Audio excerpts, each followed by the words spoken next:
আজকালকার মেয়েরা এরকম বাজে পোশাক পরে এই সমাজটাকেই নষ্ট করে দিল। আচ্ছা, কথাটা কি আপনি আমাকে শুনিয়ে বললেন? হ্যাঁ, আশেপাশে যেহেতু কেউ নেই তাহলে কথাটা আমি আপনাকেই বলেছি। আচ্ছা, আমার এই পোশাকটা আপনার কোথায় অশ্লীল মনে হচ্ছে? অবশ্যই তো, আপনি একটা অশ্লীল পোশাক পরেছেন। জিন্স প্যান্ট আর টি শার্ট, এটা হচ্ছে ছেলেদের পোশাক, এটা মেয়েদের পোশাক না।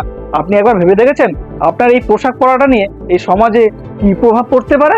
আপনাদের সময়টা ছিল অন্যরকম, আর এখনকার জেনারেশনটা একদমই অন্যরকম। হ্যাঁ হ্যাঁ, ঠিক আছে। আমাদের সময় মহিলারা ঘরের ভিতরে থাকতো, এত অবধি ঘন্টা দিত, তখন তো আর আমরা বাজে বাজে খবর শুনতে পারতাম না। এখন কেন শুনতে পারি?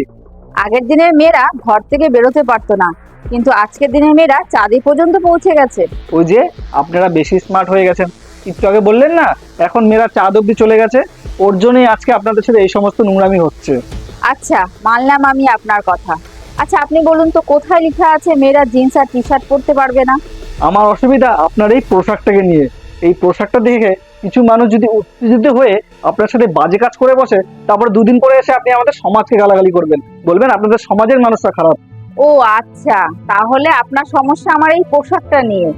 আপনি বলতে যাচ্ছেন আমি এই পোশাকটা পরেছি বলে আমার সাথে কোনো খারাপ কিছু হবে, তারপরে আমি আপনার এই সমাজকেই কিছু খারাপ কথা বলবো? আগে আপনারা নিজেদের পোশাক পরার ধরনটাকে বদলান, তাহলে দেখবেন মহিলারা সুরক্ষিত থাকবে। ও আচ্ছা, তাহলে আপনার এই সমাজ আর আপনার মতো কিছু লোককে উদ্দেশ্য করে আমি কিছু বলছি। মেয়েরা যেই পোশাকই পরুক না কেন, আপনাদের মতো কিছু লোকে দেখার ধরনটা বদলাতে হবে, তাহলেই মেয়েরা সুরক্ষিত থাকবে। আমি মনে করি আমার এই পোশাকটা সমাজে কোনো নোংরা প্রভাব ফেলছে না, বা আমার এই পোশাকটা দেখে কেউ উত্তেজিত হয়ে যাবে না।